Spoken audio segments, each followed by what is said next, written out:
말씀 잠언 18장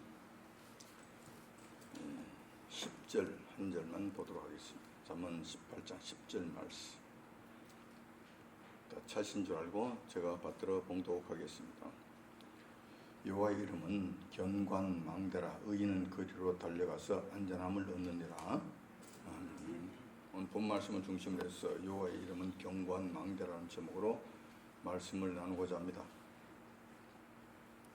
우리 조금 전에도 장로님 기도하신 바와 같이 우리는 지난 목요일, 그러니까 지난 7월 10일 날 회계 망쳐간 일들도 경험을 했습니다. 윤석열 대통령이 재차 구속되는 기가 막히는 현상이 일어났다는 것이죠. 구속 수사의 사유는 이렇습니다. 내란죄 수개로서 증거인멸의 우려가 있기 때문에 구속했다는 것입니다. 참 기가 막힌 일이 아닐 수 없습니다. 우리나라는 자유민주주의 국가입니다. 그렇기 때문에 모든 백성들의 인권을 그 무엇보다도 중요하게 여깁니다. 우리나라 형사소송법에 보면은 범죄 혐의가 있는 자라 할더라도 범죄가 혐의가 있다 하더라도 법원 판결에 의해서 확정되기 전까지는 무죄 추정의 원칙에 의해서 죄인으로 여기지 않도록 되어 있다는 겁니다. 죄인으로 취급하지 않는다는 거예요. 죄인이 아니라는 이야기죠. 그 수사 중에 있거나 재판 중에 있는 자들은 죄인으로 여기지 않는다는 거예요. 그냥 혐의 있는 자로만 여긴다는 거예요. 그렇기 때문에 우리는 법이 이렇게 되어 있기 때문에 구속 수사를 하지 않는 것을 원칙으로 삼습니다. 죄인이 아닌데 어떻게 뭔데 뭐 때문에 구속을 하느냐 이거죠. 죄인이 아닌데 구속할 일은 없다는 것이죠. 죄가 확정되면 구속시키더라도 죄가 확정되지 않는 경우에는 구속하지 않는다는 거예요. 자, 이게 원칙입니다. 근데 단지 수사를 하는 데 있어서 이제 그 범죄 혐의자가 도주할 우려가 있거나 증거인멸할 우려가 있으면 이때는 구속수사를 한다는 거예요. 왜냐하면 수사하는데 여러 가지 방해가 많이 되니까 수사의 편의를 위해서 수속 수사를 한다는 것입니다. 그래서 특별한 경우면 구속 수사를 하고 그렇지 않는 경우는 일반 상태에서 그냥 수사를 하는 거예요. 두 가지 사례, 증거인멸, 도주 우려나 증거인멸에 우려가 없으면 우리는 그렇게 구속을 하지 않는 거예요. 그리고 설사 또 구속이 됐다 하더라도 죄인의 신분이 아니에요. 단지 수사의 편의를 위해서 잠시 가둬놓는 것뿐이지. 그래서 그들은 구치소에 가 있는 거예요. 교도소가 아니라 구치소에 가는 거예요. 이런 인권을 중요시하는 법 때문에 이재명과 같은 이 악한 무리들, 혐의가 10가지도 넘고 재판 중인 사건만 6가지나 되는 이런 자들도 구속되지 않고 있다는 거예요. 구속하지 않는다는 거예요. 왜냐하면 혐의만 있을 따름에 아직 확정되지 않았기 때문에 구속을 하지 않는다는 거예요. 뿐만 아니라 이놈은 죄인으로 확정되지 않았다는 이유로 지금 대통령까지 하고 있잖아요. 대통령까지 해먹고 있잖아요. 형사소송법상 우리 인권을 소중하게 여기는 우리나라 헌법 때문에, 우리나라 법 때문에, 법 체계 때문에 이런 엄청난 혜택을 좀 누리고 있다는 거예요. 그런데 이번 윤석열 대통령의 경우를 보면은 이게 기가 막힌 일이 아닐 수 없다는 거예요. 이재명의 경우와 비교하면 너무나 이거 다른 거예요. 너무나 이거는 판이하게 다른 거예요. 억울해서 견딜 수 없는 상황이 됐다는 거예요. 우선 법원이 구속수사 사유로 내세우고 있는 것은 내란죄와 증거인멸의 우려가 있기 때문이라고 그러는데 이 두 가지 경우만 살펴보더라도 더욱더 기가 막힌 일이라는 거예요. 말도 안 되는 일들을 지금 하고 있다는 거예요. 말도 안 되는 불법을 지금 자행하고 있다는 거예요. 법 앞에는 만인이 평등하다고 한다면은 이재명이가 그 많은 죄를 짓고 있고 지금 수사부 그 재판 중에 있음에도 불구하고 구속 안 시키잖아요.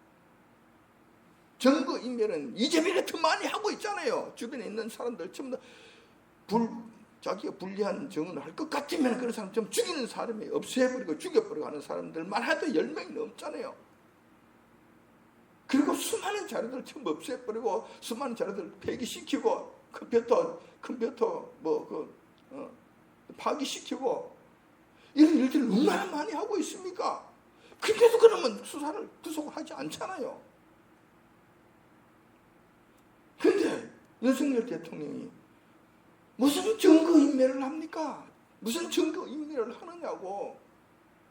증거인멸을 할 게 없잖아요. 그동안에 윤석열 대통령이 불법을 저지른 적이 없기 때문에 그냥 있는 그대로예요.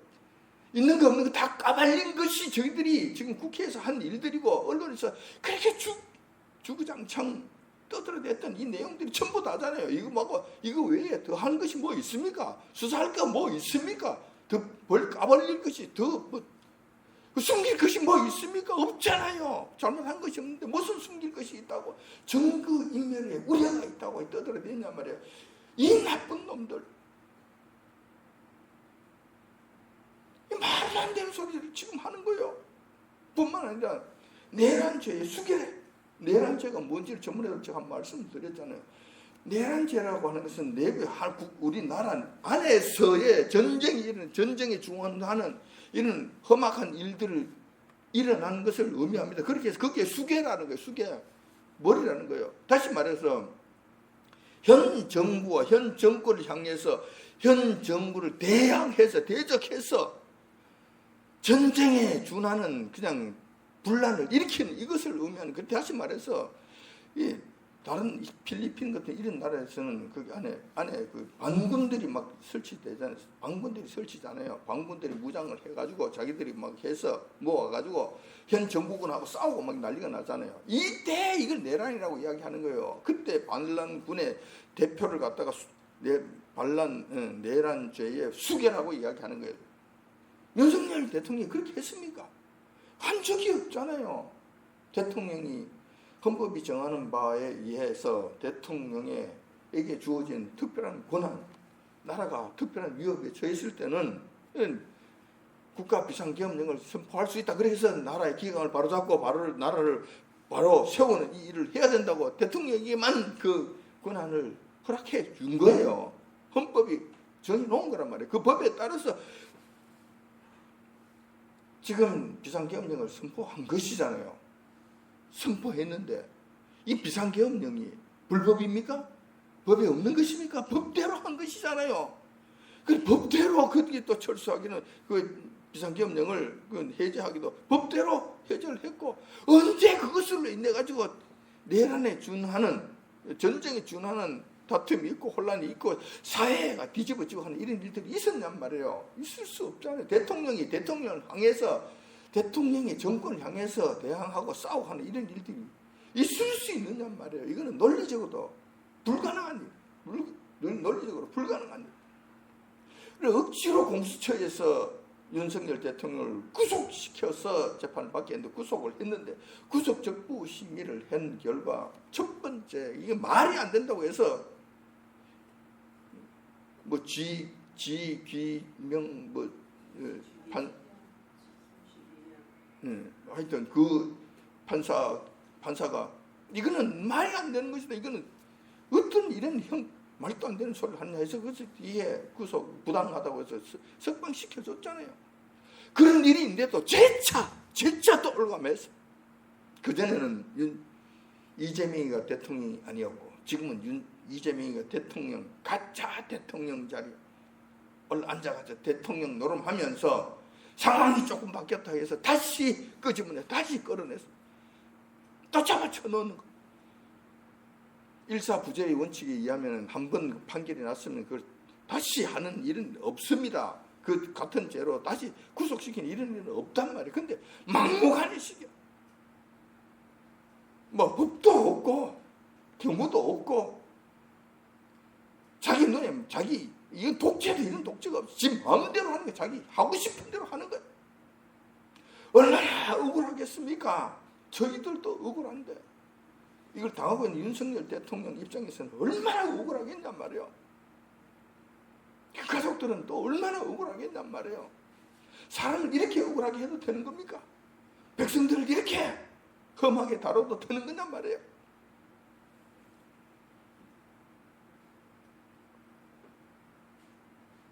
이번 일을 통해서도 우리는 좌파 빨갱이들이 얼마나 잔인하며 얼마나 집요하게 사람을 괴롭히는지 확실하게 확인할 수 있었다는 것입니다. 여러분들 좀 보십시오.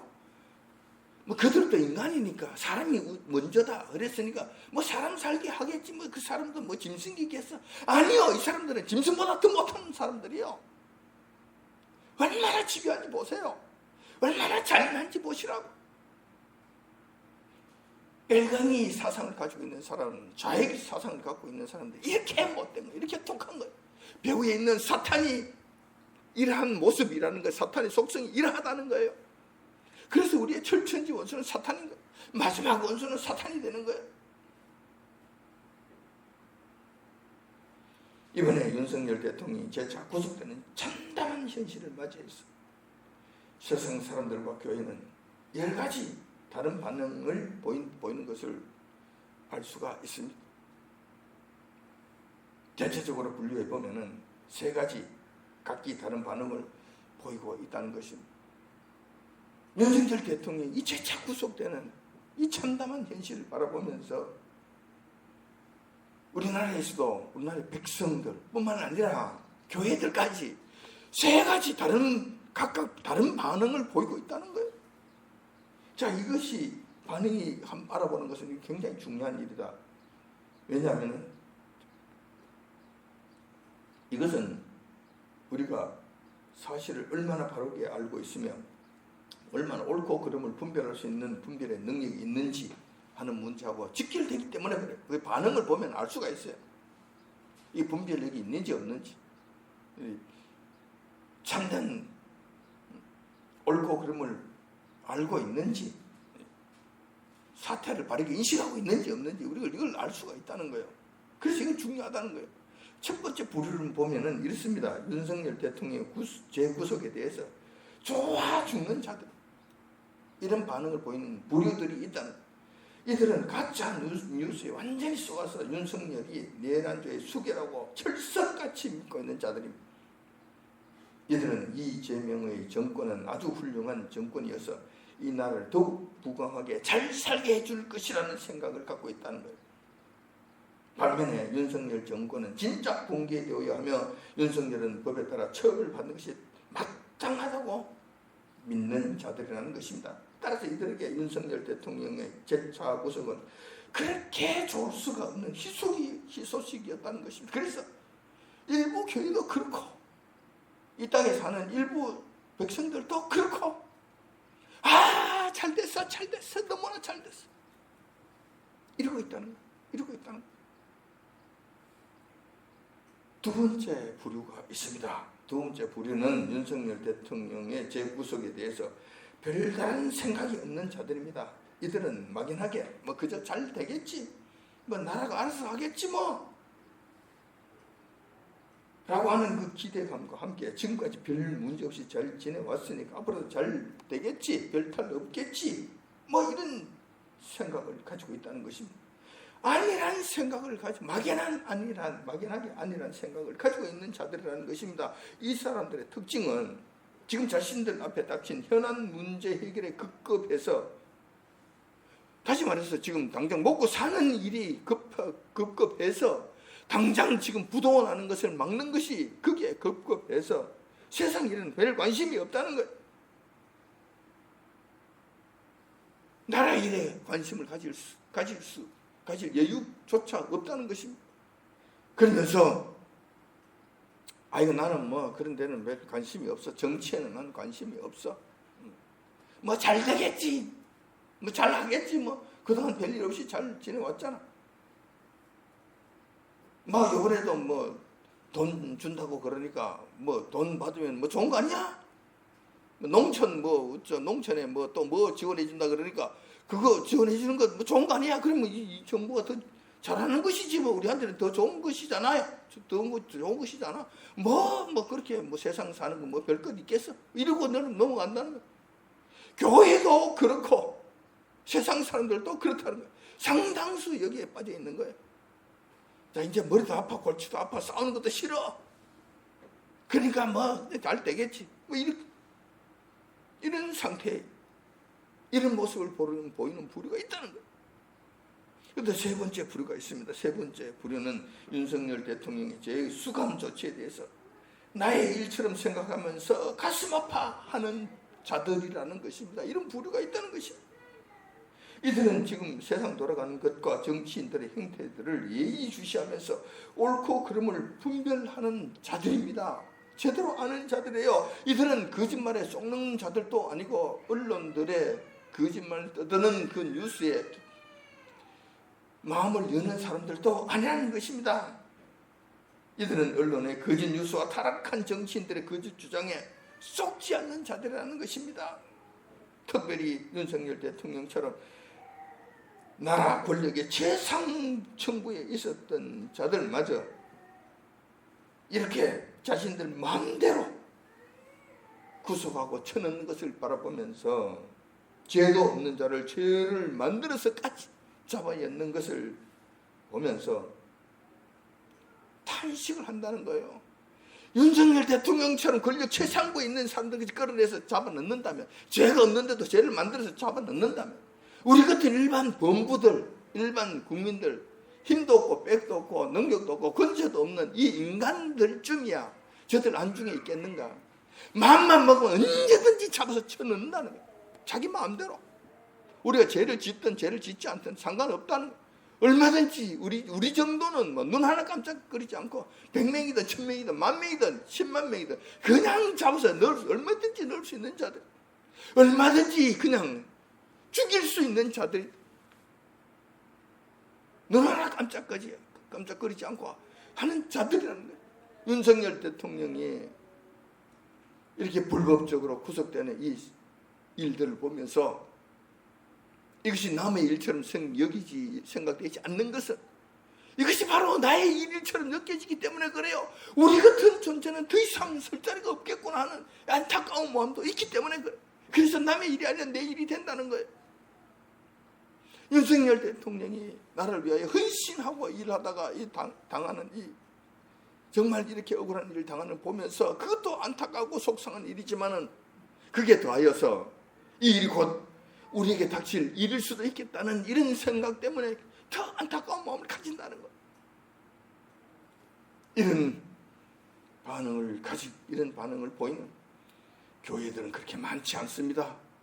이런 반응을 보이는 이 땅의 백성들은 그렇게 많지는 않습니다. 오히려 교회가 더 적은 것 같아요. 세상 사람들보다 더 적은 것 같아요. 안타까운 일이 아닐 수 없다는 것입니다. 그렇다면 지금 우리는 위의 세 부류 중 어디에 속하는가? 윤석열 대통령이 구속됐으니까 좋아 죽겠다. 윤석열 대통령이 구속되든지 말든지 나는 내 할 일을 하겠다. 윤석열 대통령이 구속되는 것이 너무 가슴 아프다. 이 세 부류 중에 우리는 어디에 속하느냐? 이것은 우리 스스로에게 진지하게 한번 물어볼 만한 일이라는 것입니다. 아마 제가 판단하기에 이 자리에 모인 저와 여러분들, 우리 교회에 속한 하나님의 자녀들은 세 번째 부류에 속할 것으로 생각이 됩니다. 윤석열 대통령의 구속을 가슴 아파하면서 지극히 부당한 처사에 매우 속상해하면서 이 구속의 사태를 마치 나에게 닥친 일인 것처럼 고통스러워할 것이라는 것입니다. 우리 교회만큼은 그렇게 할 것이라고 저는 확신한다는 것입니다. 네, 이러한 현상은 우리 교회뿐만 아닐 것으로 저는 생각합니다. 이 나라 안에는, 대한민국 안에는 아직도 바알에게 입맞추지 아니한 7,000명의 용사가들이 있잖아요. 그래서 이러한 또 다른 이러한 교회들이 있을 것이라고 저는 생각한다는 것입니다. 우리가 생각하는 이상으로 많은 사람들과 교회들이 우리와 같은 신령을 가지고 있을 것이라고 저는 판단한다는 것입니다. 근데 문제는 상황이 이렇게 심각함에도 이 땅 대한민국에서는 이런 총체적 문제를 해결해 줄 지도자가 보이지 않는다는 점입니다. 뭐 그렇게 다수를 차지 않지만은 그래도 어느 정도의 숫자, 이 세상 사람들도 그렇고 교회도 그렇고 성도들도 그렇고 중에서는 안타까워하면서 이 일을 바로잡고자 하는 열심을 가진 사람들이 있다는 거예요. 있는데 문제는 이것을 이끌어줄 지도자가 보이지 않는다는 거예요. 이런 일들 한데 묶어서 이끌어갈 지도자들이 보이지 않는다는 거예요. 높은 자리에 서서 행세하고 많은 것을 누리고 많은 보수를 받고 많은 것을 얻을 수 있는 그 영광스러운 자리에 지도자를 할 때는 그냥 서로 머리가 그냥 터지도록 서로 싸우면서 그 자리에 서려고 하면서, 정작 이런 일이 생겼을 때 정작 우리에게 필요한 지도자가 필요할 때는 이 지도자가 보이지 않는다는 거예요. 영적인 지도자들도 그렇고 정치적 지도자들도 그렇다는 거예요. 보이지 않는다는 거예요. 이때는 전부 다 내 몰라를 팽개치고 전부 다 도망가 버려요. 이 나쁜 사람들.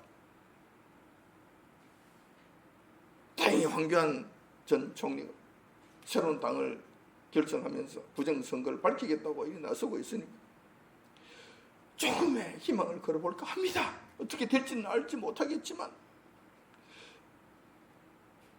어떻게 될지는 알지 못하겠어요. 만약에 자기들이 직접 나서기 힘들 것 같으면 그렇잖아요. 황교안 총리가 자기가 깃대를 들고 이 험악한 일, 이게 좋은 일이겠습니까? 험악한 일이잖아요. 단합은 불 보듯이 뻔한 일이잖아요. 고통의 가시밭길 가는 것은 뻔한 일이잖아요. 그래서 힘들게 자기도 이 나라 백성들을 위해서 한 목숨 내어놓겠다는 각오로 일을 시작했다면은, 자기들이 직접 나서지는 직접 여기 자기가 직접 하지는 못한다 할 것 같으면 깃대를 잡아줬을 때 참여는 해야 되지 않겠느냐는 거예요. 저 개인적 생각은 그렇습니다. 김문수 후보 훌륭한 사람이었잖아요. 그러면은 정신이 바로박히고 이런저런 전후 상황이 보인다 할 것 같으면 황교안 대표 쪽으로 들어가면 안 되겠습니까? 가서 힘을 좀 실어주면 안 되겠습니까? 그걸 통해서 좀 이게 활성화되도록 해주면 안 되겠느냐는 거예요.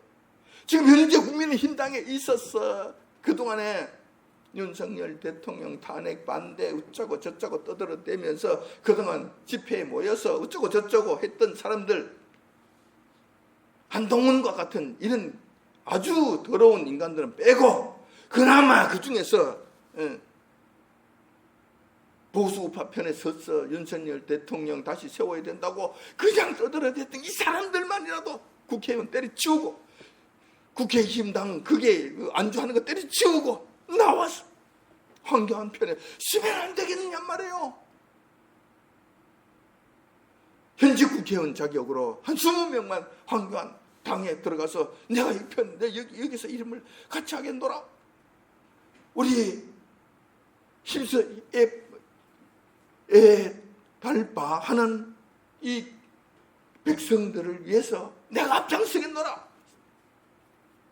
이 백성들이요, 일어나라, 우리와 같이 가자, 내가 앞장서겠노라 하면 안 되겠냔 말이에요. 이러면 얼마나 힘을 얻겠냔 말이에요. 근데 이런 것이 전혀 보이지 않는다는 것입니다. 영적 지도자들은 말할 것도 없습니다. 우리나라 높은 자리에 올라가는 것은 좋아하면서 총회장이니 무슨 한국교회 연합회 총회장이니 한국교회를 대표하는 전체 총연합회 총회장 같은 걸 하려고 서로 머리를 맞대고 난리를 치면서 막상 이런 부분에 있어서는 완전 꿀먹은 벙어리, 짓지 못한 개 같은 모습을 보이고 있다는 거예요. 아무런 생각도 없고 아무 말도 없고 아무것도 없고 그냥 지죽은 듯이 조용한 성도들은 지금 속상해서 어쩔 줄을 모르고 있는데, 영적 지도자들이라 하는 자들이 그 성도들을 어떻게 어느 쪽으로 이끌어 가야 될지 어떻게 해야 될지 조차 전혀 하지 않나. 전혀 아무런 일이 없다는 듯이 잘못 걸렸다가는 내 거지 불똥이 튀는 것 아니야? 이재명이 잘못 걸리면 저 자락하는 것 봤지? 잔인한 것 봤지? 지독하게 끝까지 따라가서 보복하는 것 봤지? 혹시 내가 걸려들면 내가 어떡하지? 그건 다른 사람이 하겠지 뭐. 내가 뭐 하겠어? 그거는 다른 사람이 해. 다른 사람이 해. 그리고 총회장 자리에 올라서서 하는 대표하고 뭐 저쪽에서 뭐 하는 거는 내가 해야 되고 현실이 지금 이러한 거예요. 그래서 하나님의 사람들은 이 답답한 현실 속에서도 그냥 내팽개쳐져 있는 거예요. 보수파 국민들도 내팽개쳐 있을 뿐만 아니라 하나님의 사람들과 하나님의 백성들과 하나님의 성도들까지도 지금 영적인 측면에서 완전 내팽개쳐지고 있는 거예요. 뭐를 어떻게 해야 될지, 어디를 해야 될지, 어떤 마음을 가져야 될지, 어디로 가야 될지, 무슨 일을 해야 될지 갈팡질팡 무엇을 마음을 잡지 못하고 헤매는 이런 모습들을 보이고 있다는 거예요. 마치 2000년 전 유대 땅에서 일어난 일들과 같은, 예수님께서 그 유대 땅에 백성들을 바라보면서 탄식하던 그 모습이 지금 우리나라 이 땅에서 지금 그대로 재현되고 있다는 것입니다. 우리 주님께서는 이렇게 말씀하십니다. 마태복음 9장 36절에 그 말씀이 기록되어 있잖아요. 무리를 보시고 밀망히 여기시니 이는 저희가 목자 없는 양과 같이 고생하며 유리함이라.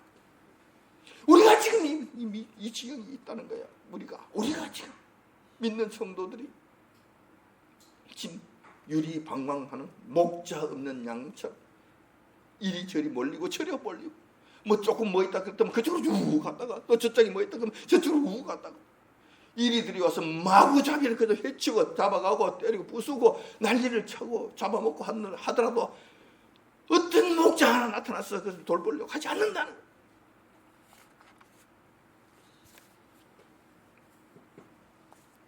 이럴 때 우리는 어떻게 하는가 하는 문제에 부닥치게 됩니다. 이 문제는 우리의 실제 생활과 신앙생활과 직접적인 관계가 있기 때문에 생각보다 중요하다고 할 것입니다.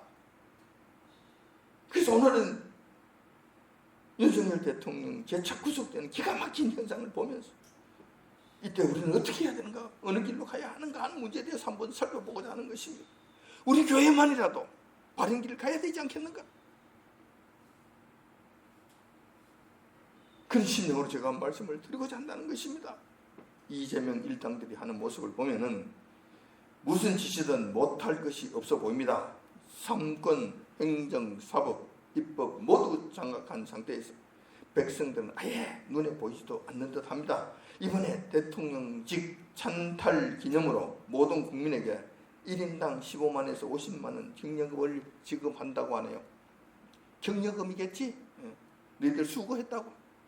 그리고 그들의 한심을 사고자 하는 사탕말이겠지. 그 안에는 독이 들어있는 사탕이겠지. 이걸 주겠답니다. 그것도 자기 돈이 아니라 이 나라 돈 15조 이상이 되는 돈을 빚을 내서 주겠답니다. 그러면서 생세를 멋지 내고 이렇게 해서 대부분의 국민들의 입을 막아버리고, 그런 다음에 자신들의 뜻에 어긋나는 자들은 모두 처단해 버리겠다. 이런 속셈을 보이고 있다는 것입니다. 철저한 보호 정치를 하겠다는 뜻을 분명하게 드러내 보이고 있다는 거예요. 백성들은 입막음 해버리고, 됐지? 내가 대통령 되니까 너희들 좋지? 봐라, 벌써 아마 이렇게 좋은 게 아마 생기잖아. 전번 정권 같으면 윤석열 대통령, 윤석열 정권 같으면 택도 없는 일이야. 근데 내가 돈 주잖아. 그냥 다 주잖아. 근데 삼성그룹 이재용 회장에게 15만 원을 주겠답니다. 15만 원. 1인당 전부 다. 이게 무슨 뭐 하는 짓입니까? 이게 무슨 미친 짓입니까? 이재용 같은 이 회장에게 15만 원을 줄 이유가 있습니까? 왜 주느냐고, 그걸 달라고 그러냐고, 어제 필요하냐고. 이런 짓을 한다는 것입니다. 그렇게 해서 우리는 선한 자들이야. 백성들에게 이렇게 먹여 살리는, 무슨 북한 배급제 지금 하겠다는 겁니까? 이걸로 길들이겠다는 게 백성들 입막음하고 길들이겠다는 것입니다. 이런 짓을 하겠다는. 그 다음에 됐지? 백성들 이제 내 편 들어. 이제 우리가 하는 게 지금부터 정당한 거야. 따라와야 돼. 알았지? 안 그러면 너 국물도 없어. 그 다음에 이제 내 마음에 안 드는 놈들 이제 나와. 전부 다 끌어. 처음부터 끌어내. 그냥 뭐 이유가 없어요. 내 마음에 안 드는 것이 그냥 그게 죄야. 그냥 잡아 넣어. 다 죽여. 그러면서 너희들 시비 걸지 마. 내가 잘하고 있잖아. 시비 걸지 말라고 따라오라고. 내가 잘하는 거야. 이거 하겠다는 거야. 지금 이거 하겠다는 거야. 윤석열 대통령이 재구석이 바로 그 신호탄으로 보시면 됩니다. 그 신호탄이에요. 이 짓을 지금 하는 거예요.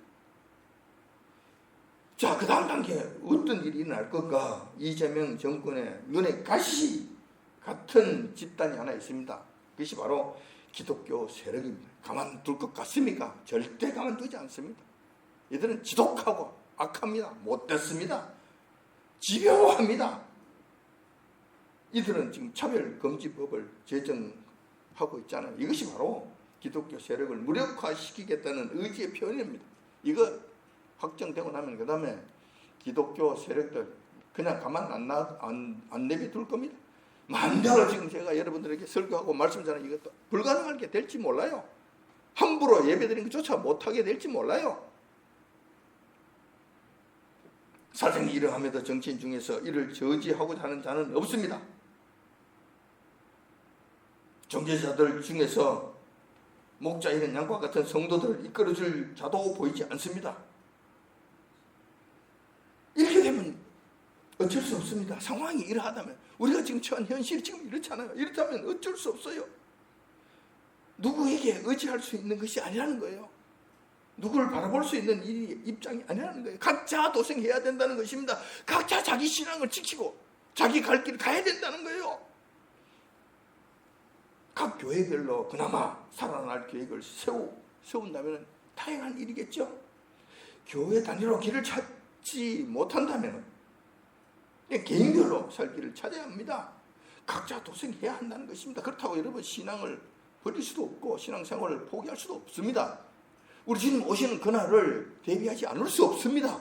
우리 천국 소망을 버릴 수 없습니다. 그러니까 신앙생활을 해야 되는 거예요. 그럼 누굴 믿을 수도 없고 의지할 수도 없습니다. 각자 도생해야 된다. 각자 자기 길을 찾아가야 된다니까. 그나마 교회 단위별로 할 수 있다면 그나마 다행이다. 총회 단위 전국 교계 지도자를 통한 뭐 어쩌고 저쩌고 하는 길은 아예 포기하시라. 있을 수 없. 지금 안 된다. 그런데 현실이 이러함에도 우리가 마주해야 되는 현실을 보면 결코 만만치 않습니다. 각자 도생이나 교회 단위별로 살 길을 찾아야 하고 믿음을 지킬 수 있는 방법을 강구해야 하는데 어떻게 해야 최선의 길인지 답답하기만 합니다. 자, 각자 도생해야 되는데 우리 교회도 길을 찾아서 가야 되는데 어떻게 해야 될 것인가? 어느 것이 최선인가? 막상 이 현실 문제에 부닥치게 되면 또 답답해지게 된다는 것입니다. 우리는 어떻게 해야 하는가? 어떻게 하는 것이 최선인가? 이렇게 생각해 보지 않을 수 없습니다. 이 문제는 우리에게 닥치고 또 닥칠 급박한 현실적인 문제이기 때문에 더욱더 중요하다는 것입니다. 이럴 때 우리에게 주어지신 여호와 하나님의 말씀이 있습니다. 얼마나 다양한 일인지 모르겠습니다. 본문의 말씀이 그 말씀인 것입니다. 오늘 본문의 말씀은 아주 간단하고 담백합니다. 진리는 항상 그래요. 어렵지 않아요. 담백하고 간단합니다. 실천하기가 힘들지. 오늘 본문 말씀은 이렇습니다. 여호와의 이름은 견고한 망대라. 의인은 그리로 달려가서 안전함을 얻느니라. 전부 다입니다. 이것이 우리에게 주신 길이요 진리요 생명입니다. 이 길입니다. 이거. 이 말씀은 여호와를 경외하는 자들에게는 큰 환난이 닥쳐와서 어떻게 해야 할지 몰라 우왕좌왕할 그때가 있다는 것을 전제로 합니다. 이 말씀은 이것을 전제로 하는 거예요. 특히 이 말씀의 경우를 가만히 볼 때는 외부에 침략자들이 쳐들어와서 자들의 성을 포위하고 그래서 성을 그냥 무너뜨리려고 하고 이렇게 하는 급박한 상태에 이런 거예요. 그래서 성 안에 있는 사람들이 어찌할 바를 몰라서 우왕좌왕하는 거예요. 뭐 죽느냐 사느냐 하는 급박한 문제가 발생되었잖아요. 이때 하나님께서 주신 말씀이요, 하나님의 이름은 견고한 망대라는 것입니다. 망대라고 하는 것은 또 다른 견고한 성이라는 것이죠. 하나님께서 말해 놓으신 견고한 성이라는 것입니다. 세상 사람들의 성하고 달라요. 하나님께서 말해 놓으신 이 망대니까 하나님께서 책임져 주시는 그 성입니다. 견고한 성입니다. 망대라고 하면 우선 사전적 의미로 보면은 높이 세워서 적군이 오는가 안 오는가 보는 이 감시 초소 같은 이런 것을 의미하는데, 여기서 오늘 본문에서 말씀하시는 이 망대라고 하는 것은 하나님께서 만들어 놓으신 이 견고한 성들을 의미하는, 견고한 성을 의미하는 거예요. 본문의 의미가 그렇다는 거예요. 본문의 의미가 그렇다는 거예요. 하나님께서 만들어 놓으시고 하나님께서 친히 돌보시고 계시는데 그 누가 침범을 하느냐는 거예요. 누가 그게 덤빌 수 있냐는 거예요. 절대적으로 안전하다는 것이죠. 절대적으로 안전하다는 거예요. 그런데 이런 외부의 침입, 안 그러면 어떠한 큰 일들로 인해 가지고 소란이 일어나서 지금 정말 급박한 상황, 환란이 일어나서 정말 우왕좌왕하고 정신없이 왔다 갔다 할 이런 정신없는 이런 상황이 될 때, 이 본문 말씀에 보니까 두 가지의 부류로 나누어지게 된다는 거예요. 성 안의 사람들은 두 가지 부류로 나누어지게 된다는 거예요. 이 성 안의 사람들은 하나님의 백성들을 말씀하시는 거예요. 잠언의 말씀은 이스라엘 백성들에게 말씀하시는 것이기 때문에 하나님의 백성이 그 말씀의 대상입니다. 세상 사람이 아니에요. 하나님의 말씀을 아는 자들, 하나님의 사람들이에요. 다시 말해서 이 교회 안에, 이 교회 안에서 두 부류가 갈라지게 된다는 거예요. 교회 안에서. 어떻게 갈라지는? 하나는 의인이고 의인이 반대되는 이 죄인이 되겠죠. 죄인의 말씀은 없지만 의인의 말씀을 강조하고 있는 걸 봤을 때 죄인이 있다는 거예요. 다시 말해서 교회 안에서 이런 급박한 상황이 벌어지게 될 것 같으면 두 부류로 나누어지게 된다는 거예요. 의인이 있고 죄인이 있다는 거예요. 죄인들은 내 힘을 의지해야 되겠지. 가장 좋은 방법이 없나? 구멍은 어디 있나? 도망갈 데는 어디 있나? 누구한테 뭐 연줄을 대고 돈을 갖다 바치고 뭐 이렇게 하면은 뇌물을 갖다 주고 하면 어떻게 좋은 일이 있겠지. 내 사업은 보전받을 수 있겠지. 나는 뭐 그리고 빨리 뭐 어떻게 해서 뭐 해외에 뭐 어떻게 도망갈 수 있는 구멍이 있고 뭐 어쩌고 저쩌고 이런 자기 생각들 막 굴려간다는 거야. 그렇게 해서 그걸 통해서 어떻게 난국을 극복해 보려고 막 이리 뛰고 저리 뛰고 하는 이런 자들이 있다는 거예요. 자, 이런 자들에 대해서는 이 본문 말씀은 말씀하지 않습니다. 근데 그런 자들이 있다는 거예요. 있다는 것을 가정에서 말씀하시는 거예요. 그런 자들이 결국은 어떻게 되는 것인가? 그들은 자기 꾀에 자기가 넘어가서 자기가 멸망하는 것을 끝이 난다는 거예요. 반면에 의인이 있다는 것이죠. 그 의인은 하나님의 말씀을 따르고 말씀을 믿으며 하나님을 의지하고 하나님을 경외하고 하나님만 바라보고 살아가는 자들이라는 것입니다. 이들은 나의 생각하지 않는다는 거예요. 나의 계획을 생각하지 않는다는 거예요. 내가 어떻게 해볼 거라고 생각하지 않는다는 거예요. 오로지 하나님께서 만들어 놓으신 그 망대로 달려간다는 거예요. 그 망대로 달려간다는 것이 그 망대 안에 들어가서 하나님의 보호심을 받겠다고 다짐하며 그 길로 가는 자들이라는 것입니다. 그 길을 달려간다는 것입니다.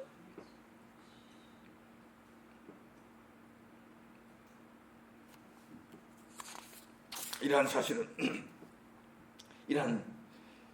사실은 오늘 본문의 말씀에 있는 것이 아닙니다. 시편에도 더 구체적으로 잘 나타나 있습니다. 시편 61편 3, 4절에 보면은 이 말씀이 기록되어 있습니다. 주는 나의 피해난 젖이요 원수를 피하는 견고한 망대심이니이다. 내가 영원히 주의 장막에 거하며 내가 주의 날개 밑에 피하리이다 라고 기록하고 있습니다. 이 시편의 말씀은 다윗의 시편입니다. 다윗이 친히 경험한 것을 고백한 그 내용이라는 것입니다. 그래서 이게 더욱 실감이 난다는 거예요. 다윗이 직접 경험한 거예요. 여기서 망대가 나오고 이 망대가 나중에는 가면 하나님의 날개가 되고 날개 밑에 피한다는 거예요. 그 안에 들어가서 보호함을 받겠다는 거예요. 그 날개 밑에 가서 피하겠다는 거예요. 이게 오늘 자문의 말씀하고 같은 말씀이에요. 같은 말씀. 그런데 다윗은 직접 이것을 경험했다는 것입니다. 여러분들 잘 아시는 바와 같이 이 다윗의 이러한 처절한 경험은 압살롬 반역 사건 이잖아요. 이게 그 사건이잖아요. 여러분들도 잘 아시는 사건이잖아요. 자기 믿었던 아들인 압살롬이 갑자기 반역을 일으켜 쳐들어옵니다. 예루살렘으로 쳐들어옵니다.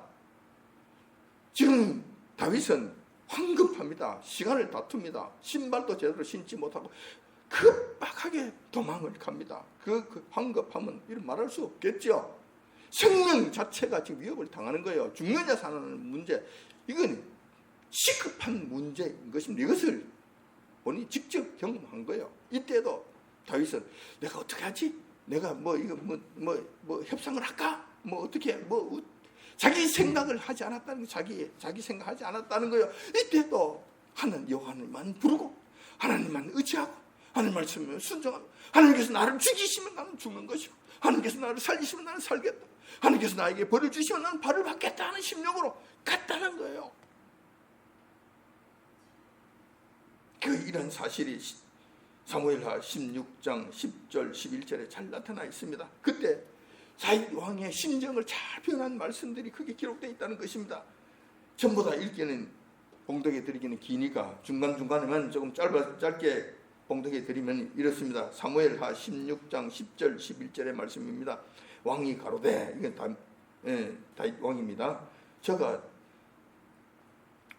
저주할 것은 여호와께서 저에게 다윗을 저주하라 하시면, 이때 시므이라고 하는 영감이 나와서 도망가고 황급하게 도망가고 정신없는 다윗에게 저주를 해댑니다. 그것도 돌멩이를 던지면서 입에 담지 못할 저주를 해댑니다.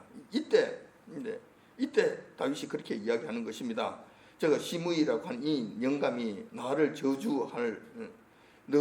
저주하는 것은 여호와께서 시므이에게 다윗을 저주하라 하셨기 때문에 하는 것이니, 내가 시므이에게 내가 뭐라고 이야기하겠는가? 내가 어찌 하지 말라고, 너가 왜 그런 일을 하느냐, 너가 나에게 왜 이런 저주를 하느냐, 이런 말을 내가 어떻게 할 수 있겠느냐.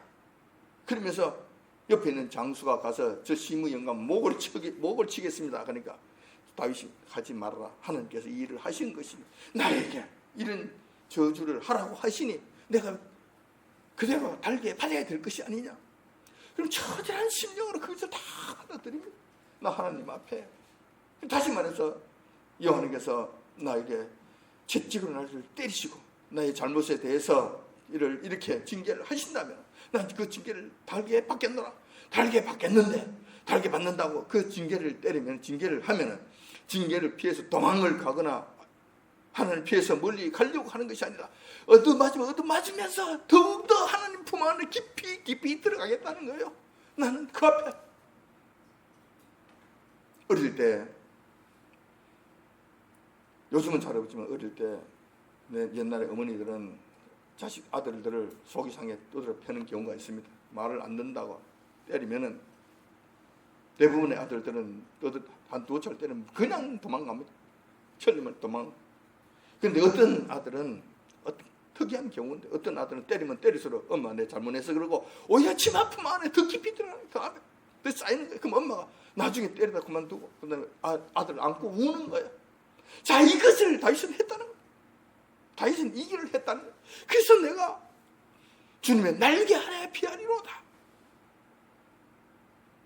이렇게 해서 그가 어떻게 됐습니까? 얼마 있지 않아서 압살롬의 반역을 진압하고 자연스럽게 되는 거, 자연스럽게 하나님께서 주시는 평안과 생명과 안전함을 모두 얻게 되었다는 것입니다. 지금 우리는 서포놓지도 안 되는 이재명 일당들에 의해서 상당한 괴로움을 당하고 있습니다. 만행을 바라보면서, 특히 윤석열 대통령의 구속이라고 하는 참담한 현실을 바라보면서 마음이 무너져 내리는 듯한 아픔을 느끼고 있습니다. 뿐만 아니라 이에 더하여서 앞으로 예상되는 이재명 일당들에 의한 억압과 부당한 탄압들이 예상됨으로 인해서 성도들의 낙심과 함께 근심이 쌓여져 가는 것만 사실입니다. 또한 이재명 일당들의 무자비한 횡포에 일말의 두려움이 있는 것도 사실입니다.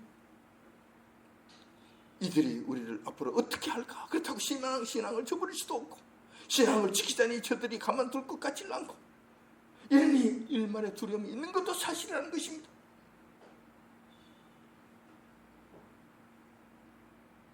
이럴 때 우리 믿는 성도는 어떻게 하는 것인가 하는 문제는 절대적으로 중요하다고 할 것입니다. 낙심하거나 좌절해서는 안 될 것이고 우왕좌왕해서도 안 될 것입니다. 이재명 일당을 두려워해서도 안 될 것이기 때문에 그렇습니다. 이래야 할 필요 없습니다. 왜냐하면 우리가 섬기고 있는 우리 여호와 하나님, 지금도 우리를 돌봐주시고 계시는 여호와 하나님, 여호와 하나님은 이재명 이런 서푼이지도 않던 이런 일당들, 이 도당들하고는 비교할 수 없는 크신 분이십니다. 뿐만 아니라 이재명 일당을 배후에서 조종하고 있는 거대한 세력, 이 사탄의 세력, 이 사탄까지도 요한님 앞에서는 한 줌의 바람 한 줌도 안 되는 아주 미천한 존재들이라는 것입니다. 요한은 사탄과 이재명, 지금 설쳐되는, 과도하게 설쳐되는 이 모든 것들도 우리가 섬기는 요 하나님의 허락 없이는 절대로 안 된다는 것. 하나님께서 정해놓으신 상한선 절대로 넘을 수 없다는 것. 이것을 여러분들이 바르게 아셔야 된다는 것입니다. 이 사실은 절대로 잊지 마셔야 된다는 것입니다. 그렇기 때문에 우리는 세상 사람들과는 다르게 이 문제를 생각해야 되고 이 문제에 대처해야 된다는 것입니다. 지금 우리가 무슨 일을 해야 될 것인가, 어떤 길을 가야 될 것인가, 이런 걸 바르게 생각해야 된다는 것입니다. 요한님께서는 우리를 위해 미리 경고한 성읍인 망대를 준비해 놓고 기다리신다는 이 사실 기억하시기 바랍니다. 우리는 이러한 사실을 확실하게 깨닫고 그 망대 안으로 달려가면 된다는 것입니다. 지금 우리가 할 일은 그 망대 안으로 달려가면 된다는 것입니다. 다른 말로 사도 다윗이 고백한 그 말씀 그대로 여호와님의 날개 밑에 들어가시면 들어가면 된다는 것입니다. 여호와님의 징계의 채찍을 때리시면은 징계 때문에 도망가는 것이 아니라 치마를 붙잡고 오히려 치마 안으로 더 깊숙이 들어가서 엄마 내 잘못했어 하는 그 지경으로 들어가야 된다는 것입니다. 그러면 된다는 것. 다시 말해서 세상이 시끄럽고 험하게 질수록 우리는 다윗과 같이 주님의 날개 안으로 피신해 들어가기만 하면 된다는 것입니다. 그래서 이재명 일당들의 폭력, 무자비한 폭력 두려워하지 말고 우리에게는 요한께서 마련해 주신 망대가 있다는 사실을 기억하십니다. 요한님의 날개 안으로 피신하시기 바랍니다. 그분 안으로 들어가시기 바랍니다. 그분의 말씀만 붙잡고 그분만 의지하면서 그렇게 살아가시기 바랍니다. 그럼 하나님께서는 저희들을 절대로 실망시키지 아니하시고 신실한 자들에게 오늘도 약속해 주셨잖아요. 의인은 그리로 달려가 안전함을 얻느니라고 말씀하셨잖아요. 이 안전함을 다 누리시기 바랍니다. 이 험악한 세상 가운데서도 두려워하지 마시고 낙심하지도 마시고 주저앉지도 마시고 두려워하지도 마시고 주님 안에서 평안을 누리는 저와 여러분들이 다 되시기 주님의 이름으로 축원드립니다. 기도하겠습니다.